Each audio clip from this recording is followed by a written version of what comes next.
Pleasant good morning to you. Pleasant good Friday morning to you, one and all you students of Speaking Out, Exposing Corruption, Incompetence. Welcome to this Fridays. Today is Friday, the 11th day of April 2025. And here we are again this morning to bring you another episode of Speaking Out, Exposing Corruption, Incompetence. Welcome, one and all. Share the life now more than ever this morning, more than ever. You need to share the life because Friday is not a regular day.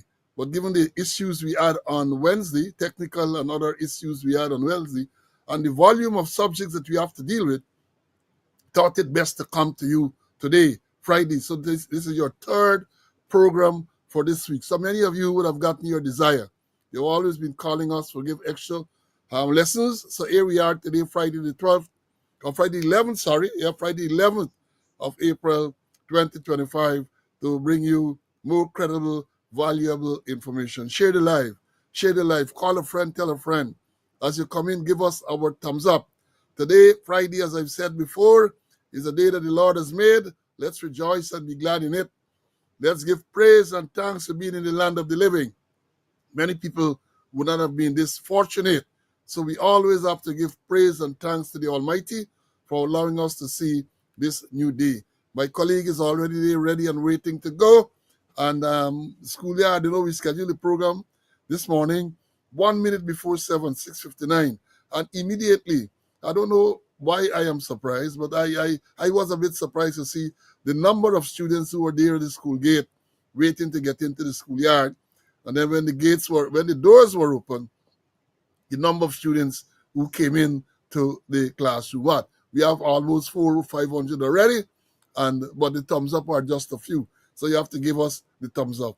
And I implore you to subscribe to the channel on YouTube, follow the page on Facebook, so that when we have the program on the days which are not the usual days, you will get the notification. Because yesterday afternoon, I did post a notification for today's program. So here we are. I suspect all those of you who are here now would have done so. So I may be speaking to the converted, but you must pass on the information to the other students, people you know. Subscribe, because as I've said before, when I look at the analytics, you can see that many of the regulars have not subscribed to the YouTube channel, but you need to do so. We have a lot to tell you this morning. As I said on Wednesday, lots of technical issues, internet problems and other problems. I tried, and then after like about a 15 minutes break, I was able to get back on, and by which time many students had left, because when the technical problems developed, we had well over 2,000 people or students on the live, well over 2,000. And when we got back, the number was reduced significantly. And that is because a lot of people would not have known that we came back. But the interest is reflected on YouTube, because those who did not get to come back and others were able to go on YouTube and to see all that was discussed, all the subjects that were taught on Wednesday. So yes, welcome. We hope that today we're going to have an uninterrupted session. Uninterrupted. So, the usual protocol, we're going to do the roll call, and then we're going to make the announcements, and we're going to get on with it. We are going to get on with it. Another good day that the Lord has made. Roll call, 6:59. The man from upstate New York was here for Sean. He came, others came at the same time. Peter came at the same time. So too did Derek, and so too did Tessa. And then at 7 o'clock, we had Wayne from the UK, Connor Rookman, Moses, Kenneth from Maryland, Marcia, Ulrich from West Dem. Ulrich is here with us. He was here at 7. Linden, Stefan, all these people came at 7. Anthony came at 7. Wayne, Leon came in at 7:01 shortly after. And the students started to roll into the schoolyard. Vibert, Benjamin from Myconi. Then it was Aubrey from Canada. Sandra, Father Masha is here. Claudius, Morton, Pastor Smith. he came in at 7:03. Roxanne, Brian, Albert, Jakey came in shortly after at 7:04. Courtney, Marlon, Cecile, Patricia, Vashni, Delta 9 Media came in. Puran, from Essequibo Coast. The man from Melanie, Francis Keith, was here. Malcolm, Joan from New Amsterdam. Clarence, Desiree from Georgia. Annette, Kevin, Diane, Umi is here with us. Brenda, Dexter. Then it was after Aral, Bernadette, Oren from the UK is here. Carl Johnson, or Oren, Walterine, Hazel, Claude, Nicola, Valerie, Mandela is here. Grantley, Paulette, Barlett, let me see what time Barlett came in. 7:59, 1 hour after the program was scheduled. Them other students beat you to the punch. Beat you to the punch. It took long to come down from the hills. Don't tell me that they get blockage there still. Guys, the man from Linden, hope they ain't get no blockage that prevented you from being in class earlier than this. Emerson, Leroy, Roderick, Russ, Ricardo is here. Siobhan, Carlton, my squad mate, is here with us. Esla, Ivor, Linden, Angela, Amanda, Lester, Anthony, Compton, Hazel, Raquel, Mary, Hubert, Henrik, Russ Levi. Can't recall seeing this brethren before. Welcome. Vibot from the East Bank. Orl, Leon is here with us. Then it is, after Leon, it is Denise, Jacko from Georgia, Melville, Glendis, Abera, Clive from the UK is here, Prince. Then it was Donald, Alfred, Smitty is here with us, Vibart 7464, Bray is here, Doreen from Canada, Carol, Lennox, David, Danny is here with us as well, Marcus, Gloria, Charles, you're a globe upper, man. The other day you say you were joining us from Ziknan. Now I see you're saying you're joining us from East Orange, New Jersey. Magnell, Vernon, Han, Nigel, Clyde, then after Clyde it was Forbes, Pamela, Westdem, Marva, Denise, the secretary, then it was Phil, Rhonda, then I'm still in the house, Nigel, Kerry from Maryland, George, then it was Olive, Malcolm, Sharwin, the true Guyanese is here with us. Then after the true Guyanese, it was Linden. Good things is here. Another student that seems to be new. Sharwin, Terence, Gordon, Lenin. Can't recall seeing this student before as well. Queenie, Chilo. Then it was Roderick, Tuana, Grace is here. McGarvey is here with us. Joseph, Alistair, Mark H, Michelle, Jean, Raul, Devian, Sanjin Baird is here. Lyndon, Colin. After Colin, it was Carl, Lucius, R. Crawford, Gail from Florida is here. Then it was George from BV on the east coast of Demerara. Lyndon, Tessa, Paulette, Rupert 491 seems to be another new student. Welcome. Gladwin, Lennox, Winslow, Kurt, Cranston, Barbara, Neville, John, Volda, Paulette, Simoa, Linton, Paul, my namesake, and then who was the last person? Kwame was here. Paulette is here as well. Karen, Elroy, Dion, last man in the schoolyard. Then when the door was open, Edward Charles is here with us. Carlton Popo, Colvis, Dion, and the list goes on. Simone and Stian, and it goes on and on and on and on. So yes. And again, I'm pleasantly surprised at the number of students here this Friday morning. So let me do the roll call very quickly. We would normally start with those the sad things, and there are some sad things to announce. I learned yesterday of the death of a former member, Norma Dundas. You remember Norma Dundas used to be in West Demerara when I took over when I was there in 1993, 94. I recall Norma being a member of the staff in West Demerara, as it was then, we call it then D Division. So we understand that Norma passed yesterday morning, I think it was. And just as I was preparing to come on the live this morning, we got the news, sad news, that the mother of two drowned in the Borbis River this morning. She was in a boat. The boat is said to have capsized, and the mother drowned, and others were injured, taken to the hospital for medical attention. It's sad. It's sad. Like it's every day. And then, of course, we had overnight too. I'm hearing about an accident someplace where a truck is said to have, the brakes might have failed. The truck turned over and pinned the porter, killing him. Then we had yesterday in New York the crash of a helicopter crash in New York, and I think they say all aboard died, including a family of five: husband, his wife, and his three daughters. They were on this helicopter. Apparently, they were touring, came from some foreign country, and they crashed into the river, and they died. Sad thing. Sad thing. Of course, we're still also mourning the death of those persons in Linden. We're going to talk about that some more.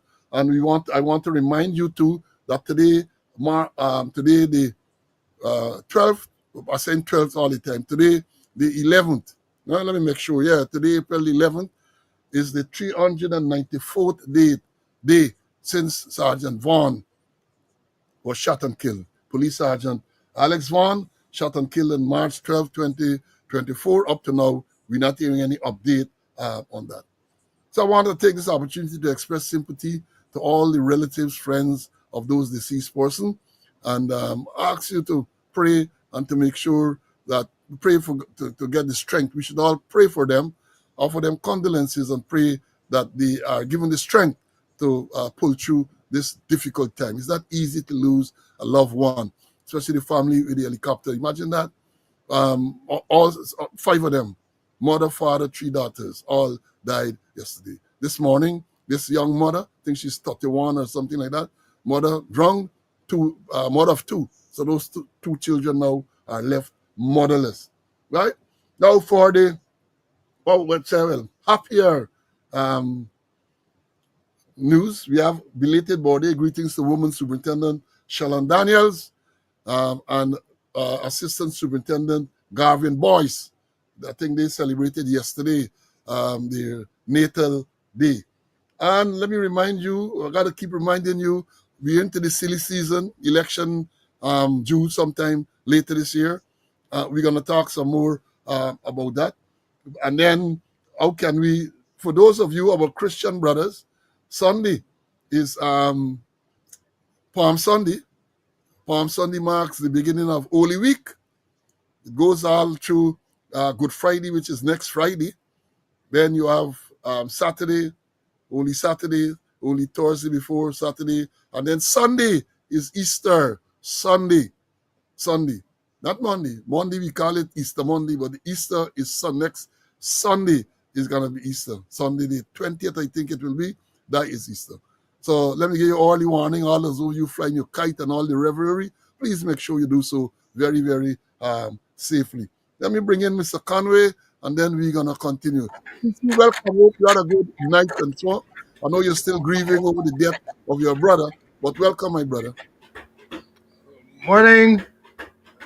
Praise the Lord that we're in the land of the living to do God's work. Yes, I had a pleasant night. I must be grieving on the death of my brother. I'm going to put him down at Kokwani on Sunday. Also, I just received message that the sister of our former or retired Assistant Commissioner Gavin Primo died, I think, about 2 days ago. I think Gavin been going through some serious death. Well, I think about 5 to 6 persons within recent times. Gavin, you gotta be strong. Happy birthday to Boyce, Assistant Superintendent Boyce, one of the rail traffic enforcer. Anytime you pass on the car park and you see that things in order, you gotta know that Boyce was there or Boyce is coming. And my friend Trotty Derek, I see you got a bronze medal this morning. You're third in line, and you picked our good friend Tessa. But we can't drink anything on the bronze medal. We gotta drink on the gold medal. So let's get on with it.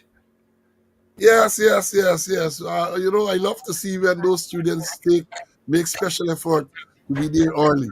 As I told you, the system is I will schedule the program.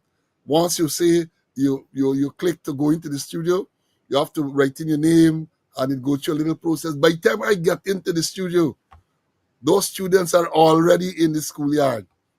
Already in the schoolyard. Great effort, great effort. Very encouraging. To me, it is very encouraging. And that is part of the motivation why I'm going to continue to come, do the research, come and to bring you credible, valuable information.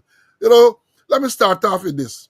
Yeah, share the life, share the life, share the life. Let me start off with this one.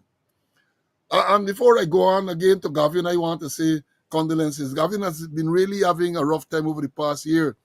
I think about 4 or 5 family members, right? His in-laws and his have passed away in that short space of time. Very, very rough. But I know, Gavin, you're a strong person. I know your wife is a lady of faith, and I know you are going to pull through this. I know that you are going to pull through. Now, let me say this. We talk about image, and I remember some time ago they said image is everything. What image you project, right, will be a reflection of you, will be a reflection of your organization, will be a reflection of a lot of things. And that is why in the police force when I joined, it was a big thing about how you presented yourself, your dress, your shoes had to be highly bulbed, and you have to present yourself in such a manner as to impress people. And if you are going abroad, I know in the police force when I was there, when you got to go abroad for anything, they made blazers and all of these things for you to present yourself overseas properly. Now, I saw a picture yesterday. Let me show you all the picture. Look, this is what I saw yesterday. This is the Prime Minister of Guyana. This man on this man on the left of the screen. The Prime Minister of Guyana, somewhere in Honduras, I understand. And they said this man here is supposed to be, I think, is the president or some high government official. The Prime Minister of Guyana is representing Guyana. And look at how this man is dressed. Look at how the Prime Minister, let me remind you, he's a former Chief of Staff of the Guyana Defense Force, a Brigadier, Mark Phillips. I just call him Lion Mark Phillips, right? Look at how this man is presenting himself to represent Guyana overseas. Even if you go into Baghdad, the animal rival in Robeson Bend, because remember Robeson Bend 2 years ago took the march past in front of the Ministry of Home Affairs for the police anniversary, and Robeson Bend had on what is considered to be his Baghdad clothes. Look at how the Prime Minister of Guyana is dressing. This is the image that he's projecting throughout the world. There's just something in protocol and all of that. So I guess that his guest would not have said anything, but that is what is projected. The Prime Minister of Guyana, look at this man, a former military officer, senior military officer with the rank of brigadier. Look at how this man dressed. Look at how this man, look, you see the guard, as you can see there, look like he's a guard of honor, and they come through the thing, and that is how Mark Phillips is dressed in Honduras to represent Guyana. And they talk about image, they talk about all kind of things. Slacker, yeah, somebody says slacker, shameful, disrespectful, disgraceful. These things matter. These things matter. As I've said, it's an image you're projecting. And in this case, he's not projecting an image of himself only. He's projecting an image of Guyana, the Cooperative Republic of Guyana. And that is what people will look at. And that is what people, first impression, And remember this, you never get a second opportunity to make a first impression.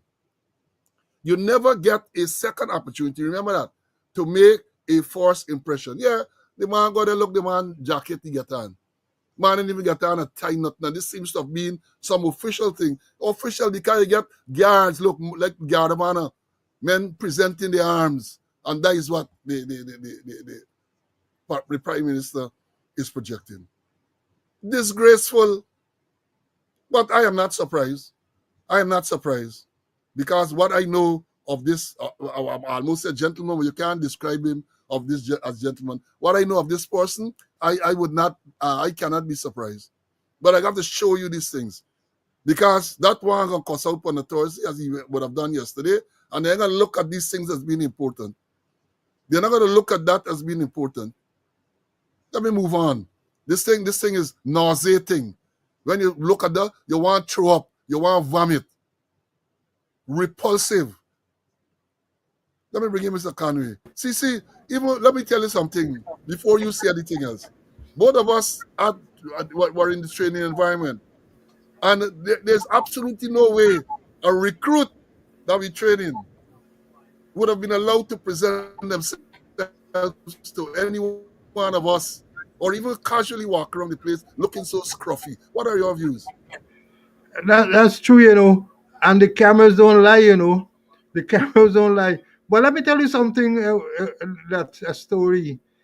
When I was with them in Jamaica Constabulary Staff College, my groundings with my brother there, and the name Fabs Bornum came up, and the man said him get class.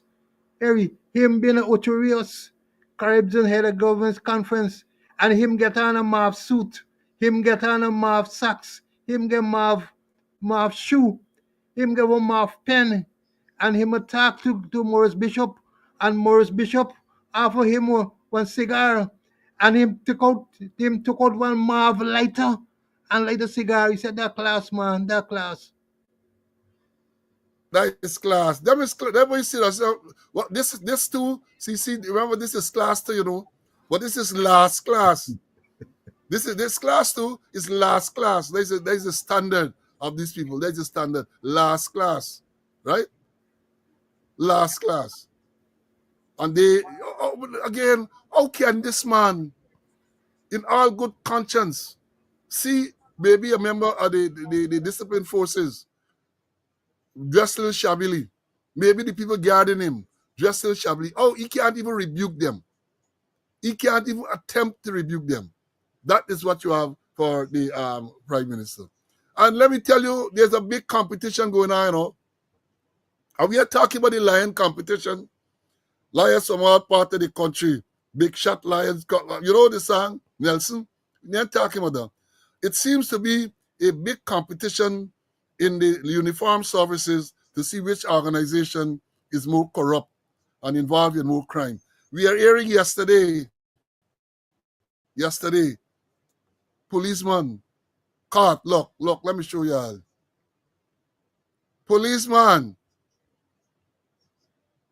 they stopped his car somewhere. Policeman caught smuggling drugs. This way you see it.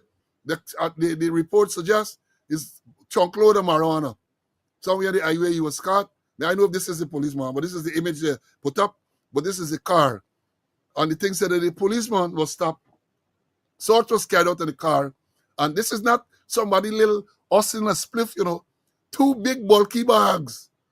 Two massive bulky bags full up the car trunk, as you could see there. Marijuana. Policeman. A man from the Guyana police force.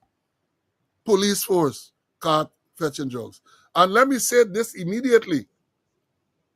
We got to congratulate those who did the interception, because it clearly shows, as we have always said, all the police are corrupt.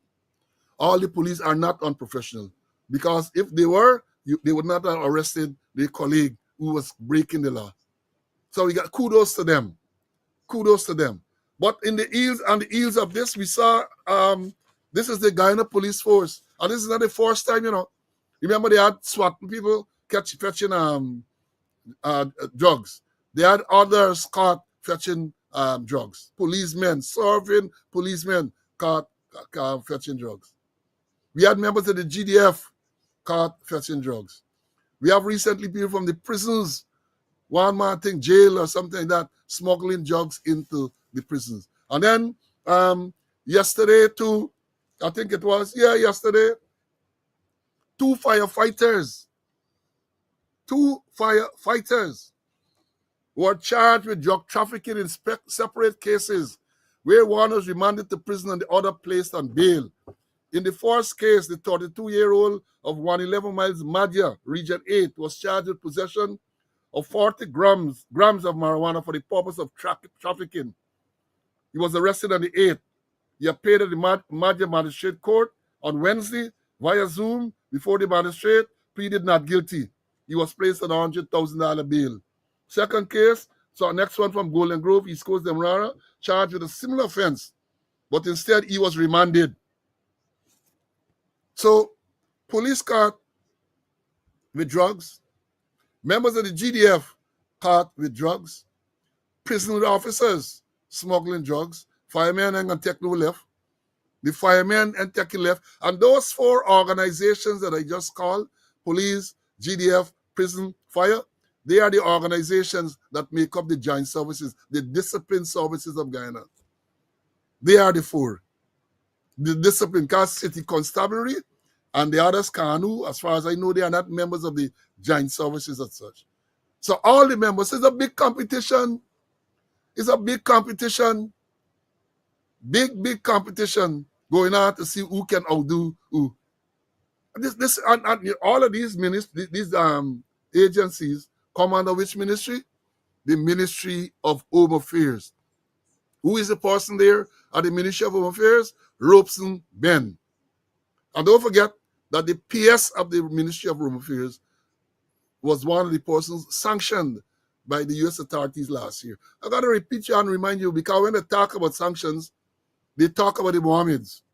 And they don't want to remind themselves or to admit that the PS of the Ministry of Home Affairs at the same time was also sanctioned and the Americans said for corruption. For corruption. So like this ministry, and it's a reflection of a wider malaise in the whole society. All the agencies that I've called the uniform agencies under the ministry. Men hustling, is a hustling society. Police get catch with drugs. Firemen get catch with drugs. Prison officers with drugs. All of them, fire, prison, police, GDF, all of them thinking drugs. And it is clear to me, from what we have seen, with the quantities and all of that, there's not a little thing, a man thing. It seems to be well organized. Because when a man carrying all his drugs, he ain't going by no market for say he's selling a spliff and all them type of thing. He get market. He's trying it to be delivered someplace. He has a market. He has a market. So let me remember that. Let me bring in Mr. Conway on this thing, man. See, a policeman get caught again with a large quantity of drugs. Your views, Well, my man. it's competition, They're trying to undo each other, and then the fire service join it, the prison service join it, Maybe it's a joint service efforts. That's the way they're dealing with narcotics, a joint service effort, but in the wrong direction. But right. Well, let me say this as we talk about police and drugs and so on. I think it was Monday we reported that Ari Houdini, and these magicians were at the police headquarters where they said over 100 kilograms of cocaine magically turned to flour. I think that was reported on Monday. Well, that was just the beginning, it would appear. Because we have another report that more of the drugs in that supposed to be secured place, when they check, they turn to the reality of flour. It's not drugs, it's not cocaine any longer. It is flour. And I said this again. That is supposed to be the safest place in the police force where these drugs are stored. Safest place. The locks, the physical arrangement, guard and all, the safest place. And I'm saying this, nobody could have gone in there and switched the cocaine with flour. Nobody could have gone in there and do that. This had to have been done when the thing was removed for some, either as exhibit or something like that, and then they knock the switch. Because it's not a place where a one man can walk and go in. It's not a place no one man can walk and go in there. That place is highly secured. The place is highly secured. So I would hope that whoever doing this investigation will take all of that into consideration. And of course, they're going to tell us again that it's Kanu. not Kanu, I'm sorry, OPR doing the investigation. The overburdened OPRs, every single investigation they're doing. And my information, they must get 8 or 5 people in that unit. Ari Houdini, David Copperfield, all of these magicians are there. And according to what is being said,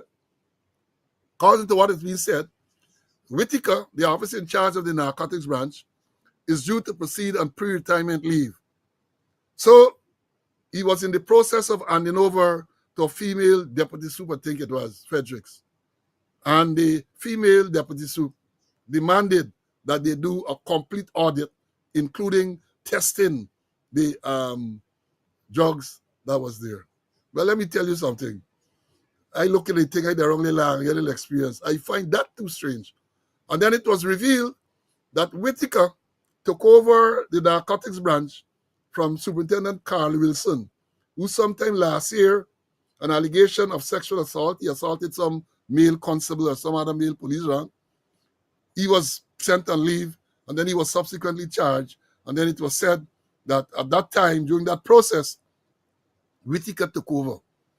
The first thing I would want to ask, if a similar complete audit was done before Whitaker took over.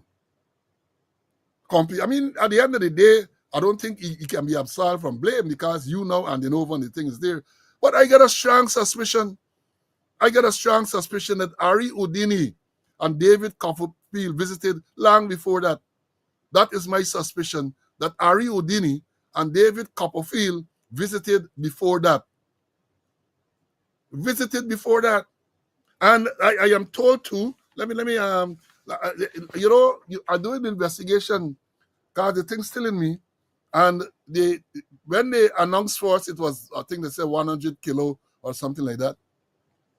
A source said, no 100 kilo, more than that gone. And then I did some investigation.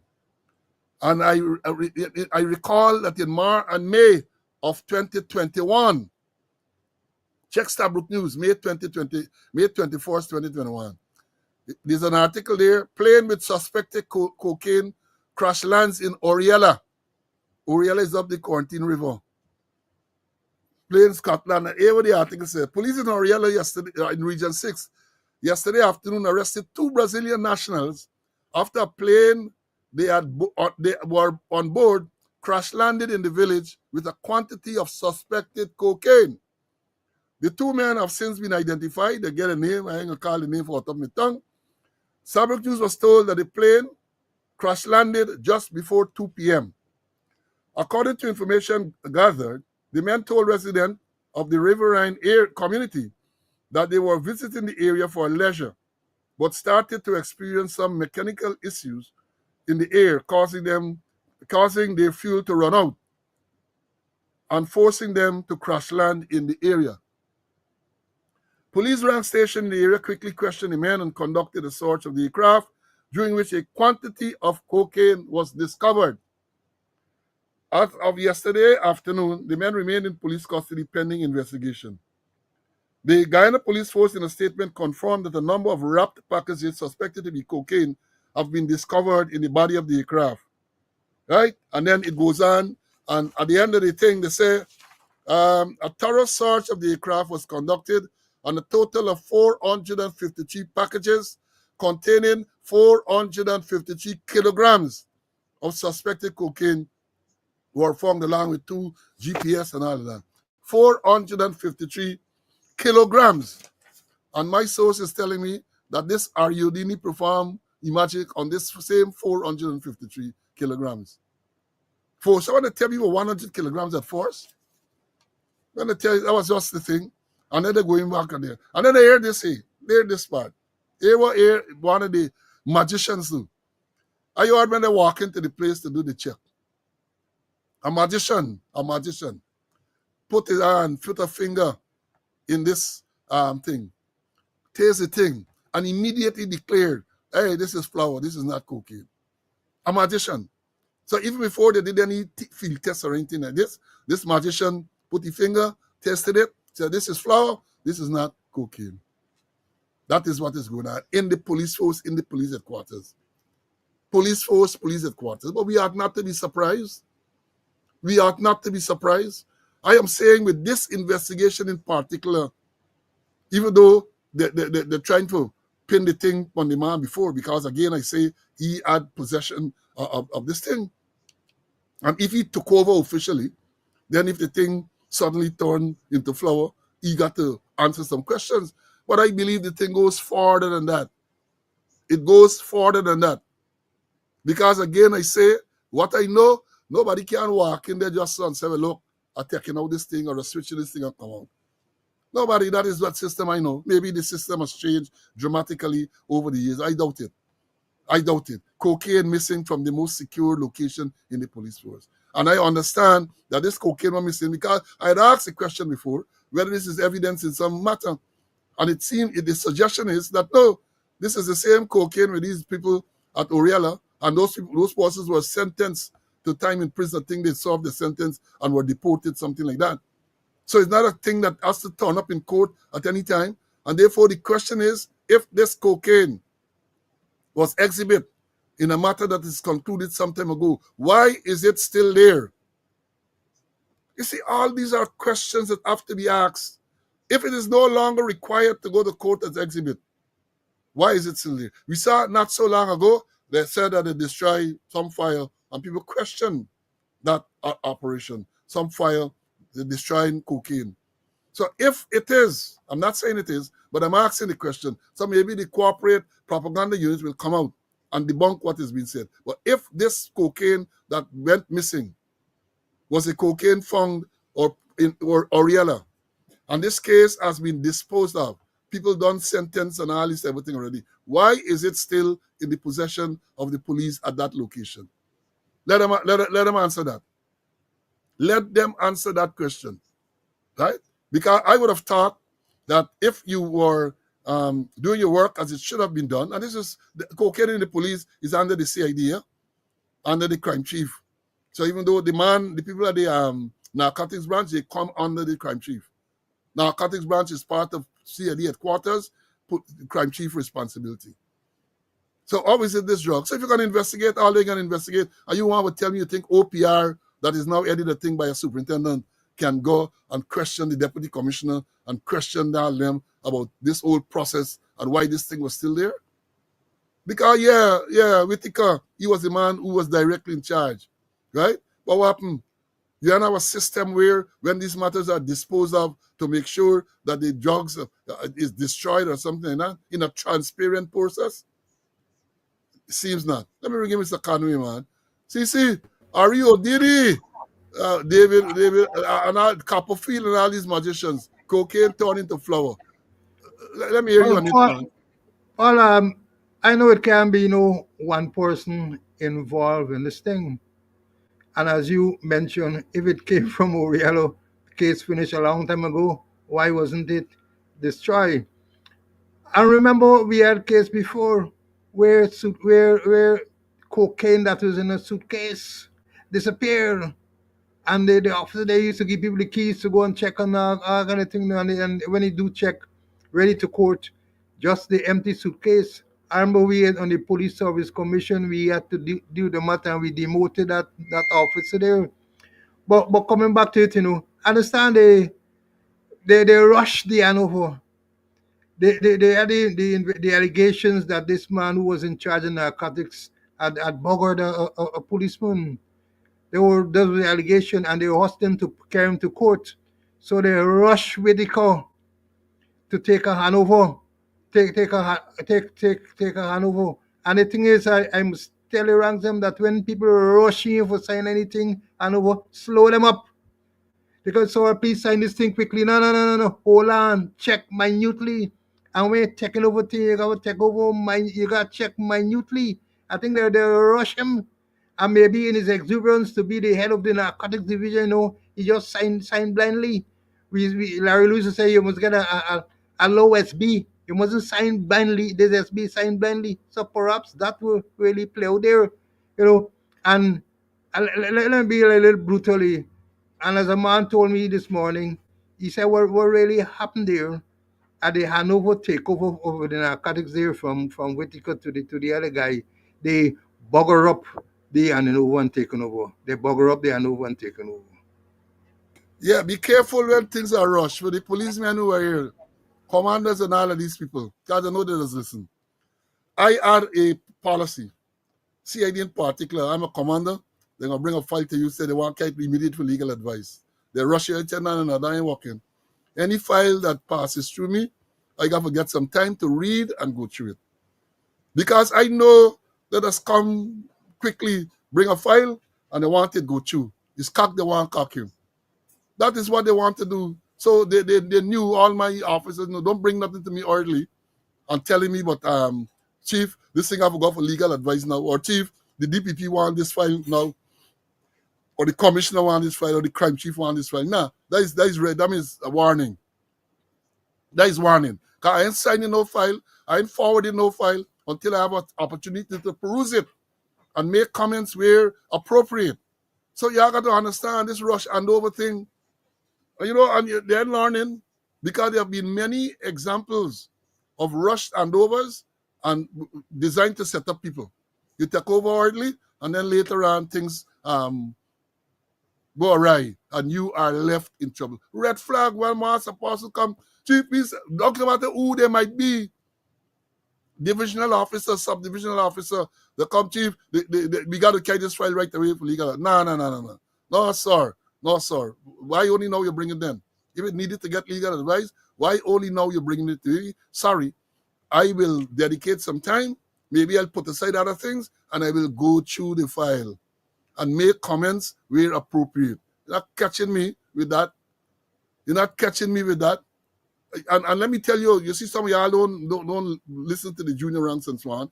When I went to West Demerara in 1993 as a young superintendent, I think he was a sergeant or a corporal, came to me, and as we said, shine we in that respect. And that was a traffic matter. And he tell me, be careful when you see this traffic man bring this file to you, and so on.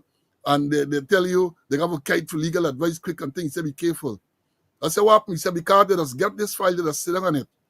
An accident occurs, most of those matters are summary matters, where you have to file the charge within 6 months. They just wait, they drag it out. That's after Jackie Opel visiting her, they drag it out. Around the 5th month, they're going to bring it to you. If you went check to see where's the date of the offense, you sign, you send it through. Because it's a long process.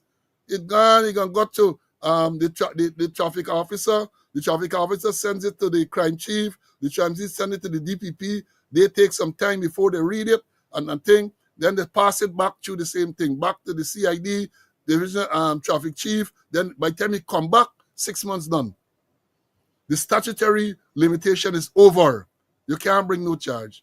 And that is what junior people alerted me to that. And thereafter, as I said, every file that came to me, I would look to see the date of the offense. And if the date of the offense was like 4 months away and so on, I used to give instructions to charge. To shoot the charge and then bring back the file to me. If it has to go for legal advice, charge. When you then send it to legal advice, the DPP might decide to rest the one down, sign it, bring in some other charge, or decide to discontinue altogether. But these are the things that the commanders have to know. And you see, it is unfortunate that we don't get the opportunity to interact with them and to teach them these things, because you can't go to no university or no law school and learn these things. These are the rascalities we're talking about, and you can only know these things through experience and interacting with people who know. And again, and one of the problems you have in the force is that there's no cordial interaction with many of the officers. I used to tell people that I love to go to the police officers' mess on weekends in the afternoon, because not because you want to drink liquor, but because you want to have interaction with experience and people are there. You sit and you talk and you learn from some of these things. You learn. But now, they ain't going at no officers' mess. They even want to take a drink, they got some, I almost said the wrong thing, some rum shop. You know the type of rum shop that we're talking about, where they're going to drink and talk a lot of shit. They drink there, they talk about how many women they have, how much bribe they take, and all them type of nonsense they talk. And that is why you're getting a lot of the problems you're getting now. A lot of the problems. CC, you want to add anything to that? Yeah, sure. And dealing with files, um, the thing is, when files come to me, I used to read the statements first, check the statements first, because police would write excellent report, excellent report and recommendations. And then if you just forward it to your internal employer, you gotta read the statements, because what in the report, the statements not backing them up. So you gotta be careful. I say read the statements, and I learned from Compton Richardson, attorney at law. He said when he was police legal advisor, and he get caught 2 times, where he just read the report, and then he made recommendations and bops, the statements in the file, not doing any justice to the report. So you gotta be careful, and I agree with you. Don't be too quick to sign. Don't be too quick to check. And there is no substitute for checking. No substitute for checking. Yeah, there's no substitute for checking, none whatsoever. And we are done with the police. Look, other report again. This is on social media. Breaking news: corruption in the police force. Another police officer has requested an audit. An auditor, they say audit intervention into financial records. After the trio senior, they got a picture with some people. I'm gonna show the picture. Tried to launder and incorporate $23 million, Ghana dollars, into Region 1 police account. Region 1 is Barima Waini. Region 1. This is what the thing is being said. I'm reading what is I got from social media. They said the officer has since refused to hand over his financial records to the police finance office and has since been subjected to several forms of intimidation and victimization from the crew. Several ranks from Region 1 have been bullied into signing fake cash statements in an effort by the commander to recover the money. After he was instructed by the senior cop to clean up his mess, ranks who refused to sign these fake cash statements were either transferred or forced to work long and agonizing hours. Others had their signatures affixed to these cash statements without their knowledge or consent. That is what is being alleged. Region 1. Corruption. We alluded to it earlier. Hey, and here, let me tell you something. They just talk about bringing the evidence. Tanti Moral and them, they tell you bring the evidence. Well, let me show you part of the evidence. Look here, folks. Look here, students. Look. This is part of the evidence. This on the left. These are the check numbers. All the Bank of Ghana check. The numbers here and the amount. We have the number, the check numbers, and the amount. So this is an easy thing to start investigating. You got the numbers. Let me definitely top it a little bit so they can get it. You have the numbers of the check numbers, and you have the amount. So therefore, you have got to be able, with the numbers, go back into the system, see the vouchers, see what these checks were paid for, what these checks were drawn for, and start your investigation. Because I learned too that what they were doing when the thing was out, they get bogus, and that is a crime. They always said they cover up. Perhaps it's even worse than the crime. So they're running around the place. They hire a boat. They're going around the place trying to get people to sign. They're making up bogus account to justify these amounts. So the people don't patrol and they hire a boat for here. And it's some large sums. The top one is $1.something million. $1.5 million, and the sums vary. The bottom one is $970,000. Where is the Auditor General's office in these things? 23 million so far and counting, we understand. $23 million and counting. So they want the evidence, you have the evidence there. But they're saying that ranks are made to find fake cash vouchers. If that is so, that is fraud, that is not an offense. I'm sure if a proper investigation is done here, you're going to see a lot of crimes committed. The initial crime and a lot of crimes committed to cover up the original crime. And all of these are happening, all of these things are happening in the Ghana police force. Ranks caught with drugs. Cocaine, large quantity, turned to flour. Right? Linden, killing. You get So many more. You got a senior officer, 261 criminal charges. You have a commissioner of police who admitted that he took $8.5 million from a businessman to finance a wedding. All these things are crimes that are being committed in the force. And what is the government reaction? What? They're silent? You hear nothing from Ben?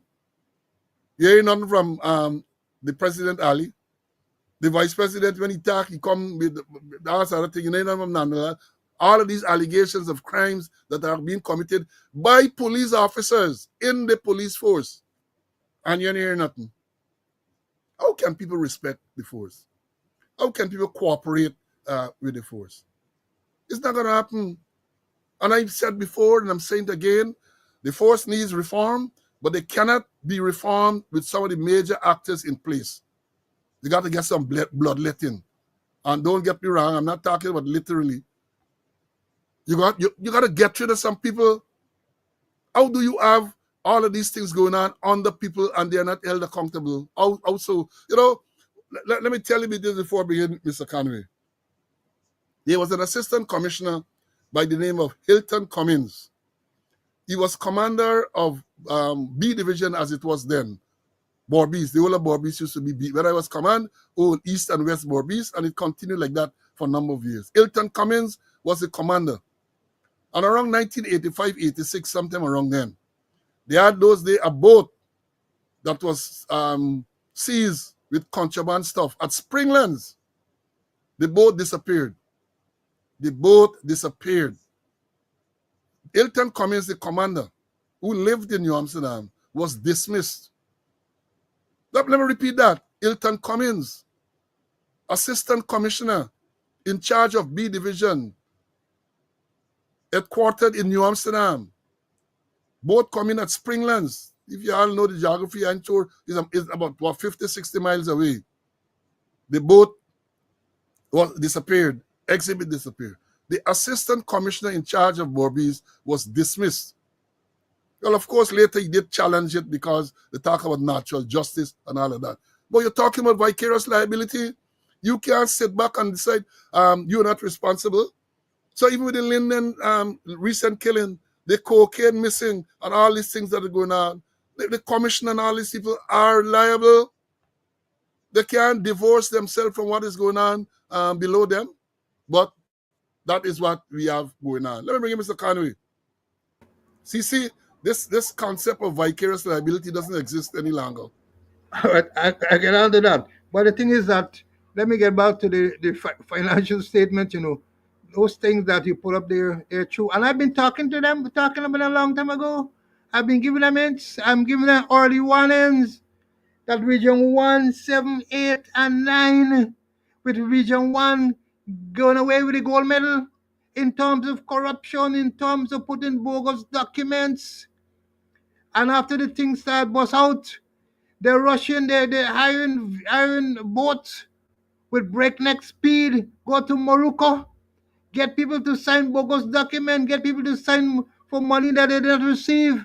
They want to port Kaichuma to same thing, higher speedboat. Then go to Matthews, which do the same thing. Bogus, and then after that, in region 1, they transfer people, they threaten people, they do all kind of thing to the ranks them in an effort to cover up the situation. They're trying to solve a crime by committing more crimes. A lot of people sign, they get a spreadsheet. I saw the spreadsheet with just people name and the amount. Nothing can pass through the disbursement receipt book where you gotta pay out on a DR. Nothing of that. That they and even if they're gonna commit more crime because the highest speedboat, and they're gonna inflate the price. The price for high in the speedboat. And you want to know in this oil rich country, that police got for higher boats, police can't get boats. The fastest growing economy in the world. And you tell me Mabaruma not get no boat that they got for higher speedboat, and there's where part of the corruption has started. And not only Mabaruma, finance office. Paul, you mentioned about the AG, Accountant General Office. They have some people based at police headquarters, and they started the investigation a bit, but they run into blank. where the finance officer, I'm told him, "Hey, every piece of document we want, you gotta get permission from the commissioner. The commissioner give me permission to give you every piece of document." So the investigation kind of watered down. And it's not only region 178 and 9, region 6, all in this year, when they had the trade fair by the Chamber of Commerce at Kanji there, ranks at work. Some ranks work 4 days, some work 3 days, some 2 days. And what they said, those who work 4 days could only get paid for 3 days. Those who work 3 days could only get paid for 2 days. Those who work 2 days could pay because they said one day got to go for the government. One day got the government. So they use up the interest to see what happened with the money that they said went to government. So it's not only region 1. Check region 6 and perhaps check other regions, and you would see what really is going on. Is fraud, and more fraud. And it comes back to inspection, that they're not doing what we call notified inspection, to check on your cash records, to check on other records, to check on your firearm, check on your buildings and compound, according to the police standing order, that the divisional commander must all notify inspection once a quarter. The the commander once every 6 months, and the commissioner once a year. And the last commissioner to hold a notified inspection was Henry Green. Poseidon hold none. James and hold none. Happy Wells, he was there and hold none. This present one, who extended squad was not the only Ali extended squad is doing seagull management, rushing in, lick up people and then float. They're not inspecting. They're not inspecting, so they can't do any proper checks. So things will happen. But what happened in region 1 and what happened in other regions? Here, region 7, very close behind 2. That the thing is there, bogus accounts, fraud, people signing for what they ain't get, and all kind of thing there. And it's doing in compliance with the police finance office. The police finance office. All this thing happening, and the police finance office is still there. Is he still? You talk about vicarious liability. Is he there? He's still there. Vicarious liability. I remember when the man went into the queen's bedroom. Remember, he went into the queen's bedroom and he drank some of the wine from Prince Charles wine. I think he drank a half bottle of wine there. And what happened? The Home Secretary resigned. The head of the Queen's security resigned. A lot of people get removed. And all because of vicarious liability. That when you're in charge, you're in charge, and you respond for lock, stock, barrel, apron, ammunition, everything. You're in command, and you can't be like Shaggy and say it wasn't me, or you can't be like Michael Jackson, say Billie Jean is not my girl, therefore is not my son. Those things there that they call vicarious liability. Big fraud going on there, and you're hearing nothing from the police finance office. We Brutus do the guards, the finance officer write out check for $20 million and give him, and nothing happened, and the finance office is still there. Much more is going to happen, much more is happening. And those checks that you see there, those checks were only from December to this year. From December to this year, those are checks there. If you go back further, you'll find a multiplicity of fraud committed. Well, let's see Fraud what they're going to committed, do. And we're going to stay with it. We're going to stay with it. We ain't coming out of it. fraud committed. The man in charge of the police finance office remains there. Let me understand this clearly. If he's not complicit in this, he is incompetent and therefore ought not to have been allowed to remain here. Since long with the Brutus matter, where he claims that Brutus bullied for write check in the sum of some $30 million from the Police Central Welfare Fund. Brutus is charged. That's what that is what the particulars of the offense state. Because my take is that even if the senior officer, you're the finance officer of the police, and even if somebody above you try to bully you to do something that is unlawful, illegal. In the first instance, you should not be compelled to do what is unlawful. And did you complain? And I maintain that that man should have been removed immediately during the course of this investigation once they found that out. Because again, I say he's either complicit or he is incompetent. How do you have a police finance officer doing these type of things? And when you look back at the previous police finance officers, couldn't pass none of them that I know. And I remember from the days of Mr. Leander, Power Armstrong, Floyd McDonald, Edward Wills, even Appy, all these people, Gordon, and that can't pass them with people like Vesta Adams and Marceline Washington and all them people in that office. Them things can't get past. So what is happening now? I mean, they can blame Brutus because they say Brutus, in order to facilitate his criminal scheme, remove like a 20-something people from the finance office. So it appears that a lot of them who are there now have no experience, have no knowledge of how the thing is going. But it is time that people look in the government. Because if you don't deal with this thing properly, we can only assume that you are complicit as well. How can you have all of these criminal activities going on in the police force, the organization, your primary law enforcement agency in the country? And what happened? In the face of all the allegations, you promote a man to commissioner who had passed his retirement age, who admitted to committed crime in his office. And as I say, monkey see, monkey do. Then see, hustling going on in Region 1, Region 7, Region 8, as Mr. Conway pointed out, even Region 6, even elsewhere. Because the ranks below tend to know what is going on. And if they see them big man hustling, because in many instances, as a man told me the other day, that are send them by, or the junior ranks are part of the hustle. So they can do the thing too. They will do their thing too. And that is what you have. God help the Ghana police force. Because I believe at this stage here now, you have to have divine intervention. Divine. Now let me segue straight into another police issue. That is the killing at Linden. We spoke about it on Wednesday, and I think I need to speak about it some more because people asking questions and all of that. I think it was Monday night. Monday night I was on Politics 101 with Dr. David Hines and Pastor London from Linden. And questions were asked.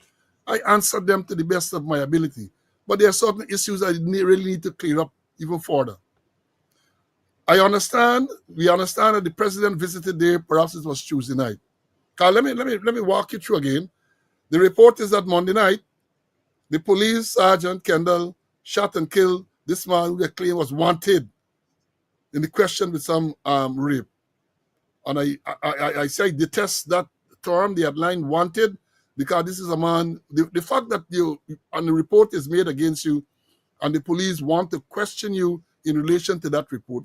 You're not wanted, right? You're not wanted. Wanted, when you talk about a man being wanted, it connotes something different. A man who is fleeing, who's avoiding being arrested. A man who runs to some other country, and that is wanted is something more involved than just a man failing. Because the deceased guy, aunt, said that the police called her and said, "You must bring in your nephew." She said, "Well, I got to work tomorrow. I can't bring it tomorrow." Sometime after the call a second time, the boy turned himself in. Right? That doesn't mean that he wanted. No wanted bulletin was ever issued to him. And this incident is alleged to have occurred since December last year, between December and January. So I took little objection to that headline that this man was wanted. All right, the man was shot and killed. They said the sergeant claimed that he was an accidental discharge. And I know Paul C can jump on me again. And I said that the only time he does get, as young men, I had a lot of accidental discharges, man. A lot of accidental discharges. They lay down and sleeping in the night, and then you're accidentally discharged. Right? But firearms don't accidentally discharge like that. They claim that this sergeant had a pistol. And therefore I said, what happened to the safety catch if it had safety catch? What happened to the safety catch? How was the safety catch off for this gun to be discharged? Why was a magazine in with a rung in the breech? Because all these things have to happen before the gun can be discharged. Even if the magazine is in there with rungs, can't discharge just so. You have to breach one of the rungs. If it has a safety catch, the safety catch has to be off. And if it is, and you know, people that's common in the stock, what I know about firearms, I was a firearm instructor. Even if it was a Glock pistol, that does not have a physical safety catch. They have other safety mechanisms which will ensure that the firearm is discharged accidentally. But if it's a revolver, then it's a revolver.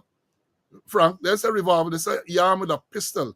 And from the image that we saw, because after they made this report, saw the ranks when they were in uniform, shortly after CCTV footage surfaced, they were never in no uniform.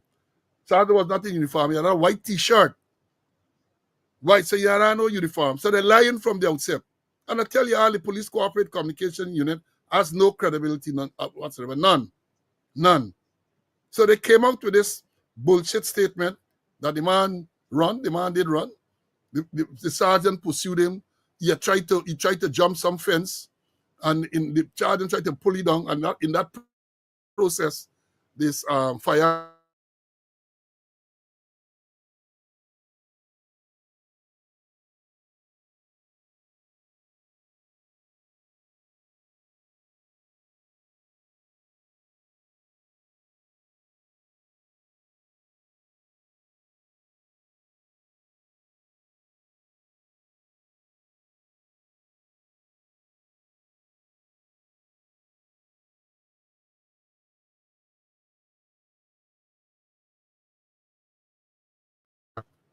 Well, it was bubbling a while ago. I'll say, yeah, we'll not again.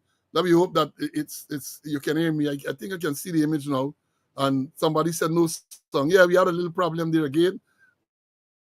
Oh, that it's not a repeat of Wednesday, right? So I'm saying the image is what upset a lot of people to see them dragging this man, not them, this sergeant, dragging this man like a sack of meat or some dead animal and I put him in the minibus.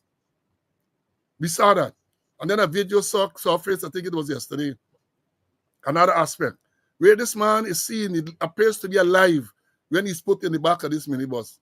They claim that two ranks in uniform were there. In the original release, in the CCTV, I can't recall seeing anyone in uniform. And then we saw the sergeant, who is the shooter, going into the minibus, front seat, passenger side, pistol in his hand, and he went into the bus. Now, let me adjust this part for the investigators. Let me adjust this part. Allegations are made that this injured man was not taken immediately to the police to the hospital to get medical attention. That is the allegation. And I am saying that we have a footage when he was brought out from where he was shot. That ought to be, I'm sure you're going to get a timestamp on it. So you can tie down at what time this incident, approximate time this incident occurred.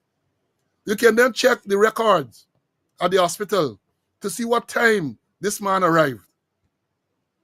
You can do your own check to see how long it will take to go from the scene of the incident to the hospital.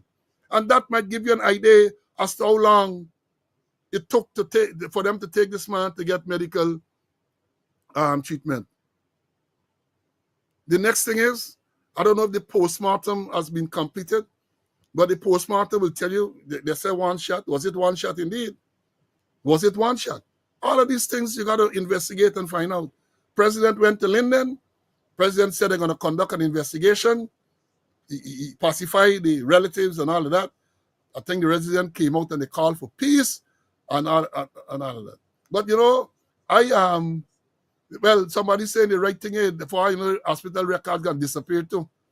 And the next thing too, before we think, I saw in that video yesterday, the second video, the sergeant going into the passenger side in the front seat. So there was somebody else driving. We saw two ranks appeared to be in uniform in the back of the bus. It doesn't appear as though the bus had seats with this man. Have they gotten statements from these people? Who are these people? Have they gotten statements from these people? This thing happened Tuesday, Wednesday, Thursday, today's Friday, almost 3 days ago. I don't know. I'm asking because if you're going to do a credible investigation, those are some of the things that we would expect. PM report to say how many injuries the man had. Got to be done. As I said, the president went to Linden. I think it would have been Tuesday night. And you know, I look into this. I look at these things. Look at the images. I saw the president there. I noted that the president was not accompanied by the Minister of Home Affairs. I also noted that the president was not accompanied by the Commissioner of Police. That speaks volumes. That speaks volumes. You go into a situation like that, you can't carry your Minister of Home Affairs with you. You can't carry the Commissioner of Police with you because in 2012, he was there when 3 persons died. So you can't carry. I saw the man, I didn't even know he still exists. A man who goes as the National Security Advisor, I saw him there. And I saw the Deputy Commissioner in charge of Police Regional 4A, his office at Brickdam. I saw him, McBean, I saw him there. And I said, wow, even the president can't take chance to carry Minister of Home Affairs and the Commissioner of Police. He know that he can't do that.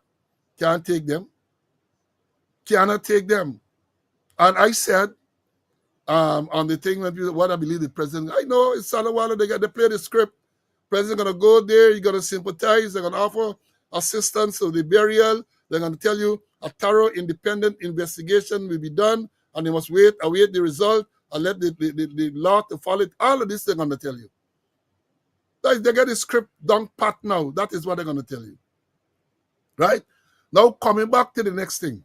Because I saw a lot of things surfacing in on social media, and I think we have a responsibility in speaking out to come and clarify certain issues.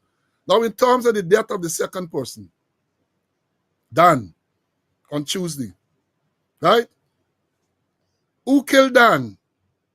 Who killed Dan? The police, of course. Which of the rank? I heard it pointed to some man and so on. What I heard there, multiple gunshots. Multiple shots were fired. So how do you know is who the shot fired from which gun killed Dan?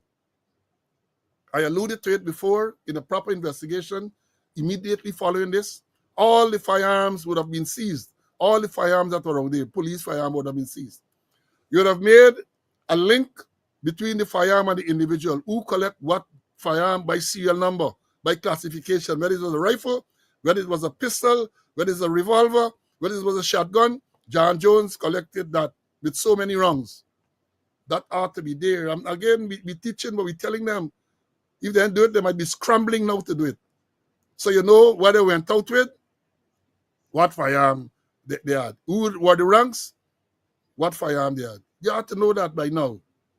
Very night, very morning rather, Tuesday after doing all of this. And based on what I saw there, it is difficult to pin down one rank as a person who fired the fatal shot on Dan. That requires ballistics, where when the post-mortem examination is done, the bullet is recovered from the body, and the bullet is matched to a particular firearm. Now, the problem that we have here, that unless it was a pistol, a revolver, or a rifle, it is difficult to match the projectile found in the body to a gun, a shotgun. And this is not letting tales out of school, because if it's a shotgun that fired the fatal shot, shotguns are smooth barrel firearms.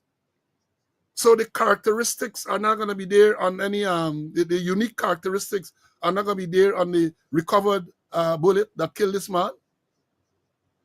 It's not going to be there.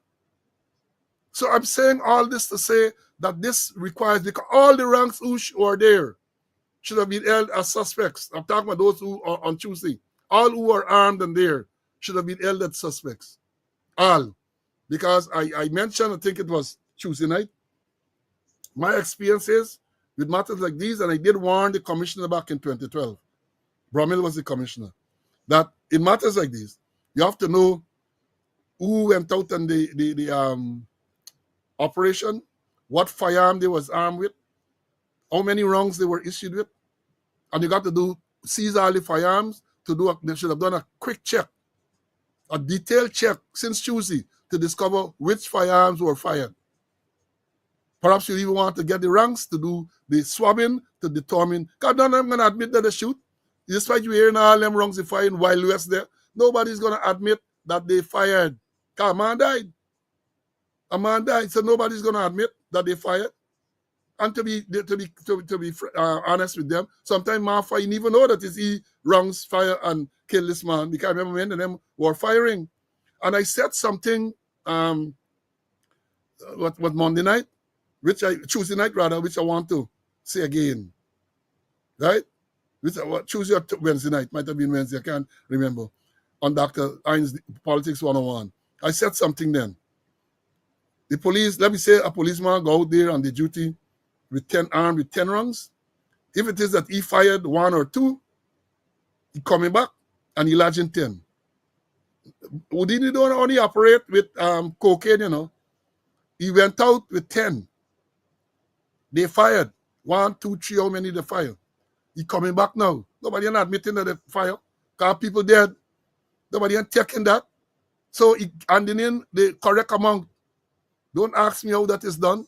I know how it is done. And you might suspect how it is done. So that is why from very early you got to get in the investigation.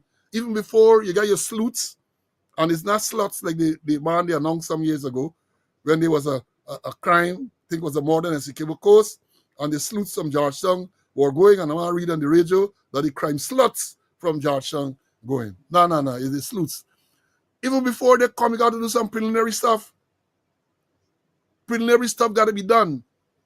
And I'm saying again, it is not an here, let me understand. Let me understand this. In a situation like that, a crowd, what we call public order situation, right?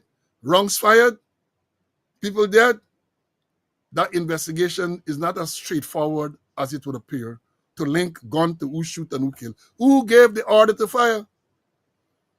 You might even want to ask who gave the order for these people to go out there armed like that.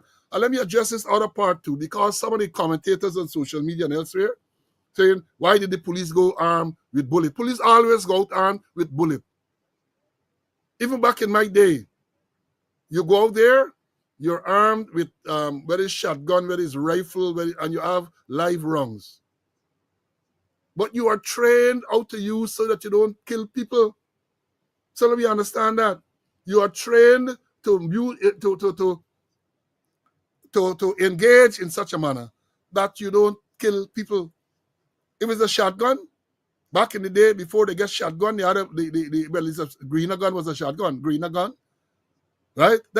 Greener gun was specially designed to deal with unlawful assemblies and riots and crowds. Special design. One man said all guns. Yes, all guns are lethal, no doubt about that, including shotguns. They're all lethal. But they use in the appropriate way, they use as less than lethal force. And you have to be trained to do that. I asked a question the other day and asked any one of them, the instructors from this quarter right down, what is the cone of fire of those firearms, the shotguns that they're going out with? What is the cone of fire? And if you don't know the cone of fire, you don't know what distance you got to engage the people so that you don't kill them. And this requires training. Extensive and comprehensive training it requires. And let me say this before I bring in Mr. Conway. Some years ago, and that's before I retired from the force, and I retired in 2010. This whole, the old posture in dealing with crowds and so on was reviewed. The British assisted with that process. And they came and they did a modify, what we call the riot drill, modify. I think they assisted us with shields and protection equipment, buttons, and things like knee guard and all of those things. Those things were deemed. You know what happened to them now? Because they were distributed. I had an issue with the proposal. Because the proposal was that these men, policemen, when you have a situation such like that, policemen should go out there with the button and the shields, and they should not go with firearm. That was the proposal by the British. And that is the way the British operate. Because back in 1994, when I went to police staff college, they demonstrated and showed us how they deal with crowd disorder and so on. And they don't go with guns; they go with shields and a lot of fancy equipment, fire retarded equipment, and all this type of thing. And they will attack the crowd until the crowd get and disperse and thing. I had an issue with that because I said culturally in Guyana, you can't send the police to deal with any big crowd with just that type of equipment. I know it was modified. And you got a lot of people who follow this program who are in the system then can bear me out. It was modified. I said, well, look, let me come to a compromise. So if you send out what we call a unit with this designed to just use button and go to these people and so on, you have to get the traditional unit in close proximity. So in case they fail, then you can move in. Because I say it's difficult for me to fathom that you're going to send out these policemen without any type of firearm. They just get button and cuff and so on. And then, God forbid, something happens where they got to run back to the station. And then you're going to, no. I said there must be in close proximity so that if it warrants escalation, the forces are there to deal with it. And they agreed. But I don't know what has happened in all of these years. I don't know. But from what we saw there on Tuesday, clearly these things are not being dealt with. And let me say this. This is election year. We are months away. This is the fourth month. Let's assume elections are held in December. And I understand that it might be long before December. You therefore get like about 7 months. And if 7 months from E-Day, you are not prepared to deal with a little crowd, a little thing like what happened at Linden. God help us if things go awry leading up to the elections when all these political meetings and all of these things start. God help the Guyanese population if that is happening. Because based on what we saw there, it is clear that these people have no training, they have no experience, they have no understanding as to how you should deal with this thing. Come on, y'all continue to share. Let me bring in Mr. Conway. CC, your views on all I've said, I said a bundle here. Your views, my brother.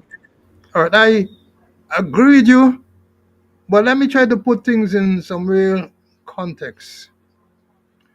It all boils down to the what we call the use of force. The use of force. And wrote something about a couple of weeks ago about force. And according to the International Association of Chiefs of Police, they define force as the amount of effort required to compel compliance of an unwilling subject.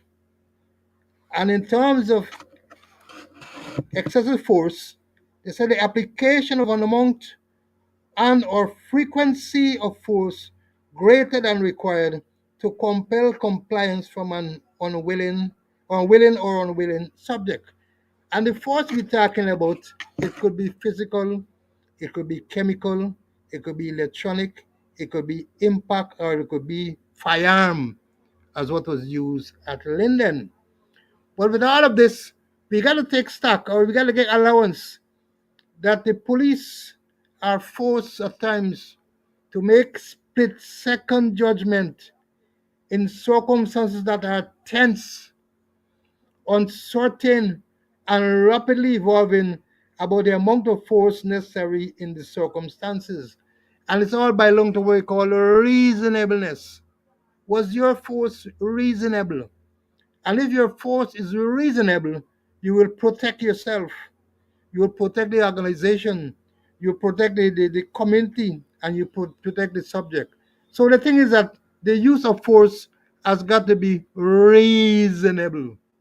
Reasonable. Yes, they gotta make split second decision in terms of situation. Tense, it's uncertain, it's evolving. But you, the person there who is going to shoot, you got to remember when you may fire. I go over this at the last session. I ain't gonna go over it again. And there are certain principles in relation to the use of force in terms of having your safety catch on and all these kind of things. They Paul you went through some of that thing. So the thing is that the use of force is critical, And this gotta be embedded in the minds of all the police from recruit level right up to the top. Use of force, and it got to be reasonable. And if you use more force than is necessary, you are in serious trouble. You got to justify it. And you got to justify it in when you may fire. Force order number 33 of 69. And there's other principles in terms of the use of your fire and what you must do to make sure it is safe and all kind of thing. Paul, you were a firearm expert, you to train, you taught me also. And those things, I don't know if they get anybody. They're teaching them these kind of things here. And what happened at Linden, they just look like they pick up a set of people, untrained people, give them shields, give them button, give them weapons and thing. And I agree with you that you mustn't only just go there with buttons. You must go there prepared because situation will be fluid. It's going to be tense. It's going to be uncertain, and it's going to be rapidly evolving. So not that you go to the button and then things go haywire, and then you rush back to the station to collect things. By then there is all hell broke loose. So the thing is that you got to be careful in terms of your use of fire, and is the reasonableness. The reasonableness is important, and what we see there can be reasonable. Where a sergeant jump out of a bus with fire in hand, pick up a man, shot him, and then think perhaps he is following the instructions of the Minister of Affairs: shoot and scoot. Shoot and scoot. Shoot and scoot. Keep shooting and keep scooting. That's what the minister said. You know, I maintain that part of the biggest part of the problem that you have, apart from the leadership, is the lack of training. Lack of training. A man is telling me that he was or used to be a trainer, and they know nothing but cone of fire and all of that. Now, how can you be teaching people, especially crowd dispersal drills? Somebody's asking the question here. They are armed with shotguns, and it's not the shooter has to know the cone of fire, you know. It's the commander, the man on the ground who will give the instructions to fire. He has to know the cone of fire. And when we talk about the cone of fire, if you imagine a funnel, when the shots, because we're talking about the shotgun, cone of fire doesn't relate to rifles and pistols and all of that. Because there's no cone, it's one projectile coming through. If it's automatic, several projectiles coming out at the same time. But cone of fire relates to the use of shotgun. And I told you, I am the person who introduced the shotgun into the Riot unit to replace the greener gun. Because the greener guns, since Noah was a boy, and the cartridges, the greener cartridges, were malfunctioning, and they were replaced. But when you replace them, you have to replace them with something that is appropriate. And in those days, TSU had the Masburg shotgun, I think with a 20-inch barrel or something like that, and you had what we call board shots, BB. And you have to know the cone of fire, because when the bullets, remember, and this is, again, I'm not talking any secret here. You can go and Google it and you think you might find out. If we're talking about the number 4 shot, we used to teach that the number 4 shot cartridge carries like about 220 to 224 BB pellets, small pellets, pulse pellets. So when they exit the barrel of the gun, they come out all together. But as it travels down the distance, it comes out in a cone shape. It comes out in a cone shape. Quite naturally, the closer you are to the gun, is more the pellets are going to impact you, and therefore it is more dangerous. So the cone we're talking about, you have to know that at a particular distance, the cone will cover, let's say, 10 feet or 10 yards. And at that time, the projectiles are losing their velocity. So therefore, when it impacts with the people out there, it is not lethal.